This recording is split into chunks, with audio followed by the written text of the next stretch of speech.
boy. Natural bird catcher if I ever saw one.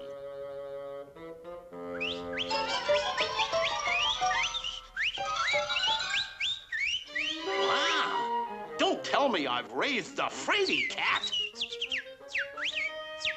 I give up, Spike. You win. That is disgusting.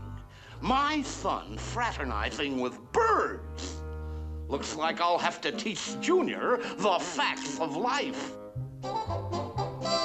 Okay, son, start reading. In order to grow up to be a real cat, it is necessary to chase birds, catch birds, and eat birds?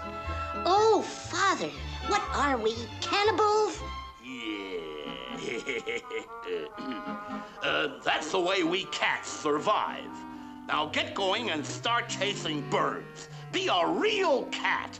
I feel like an assassin going out to destroy my best friend.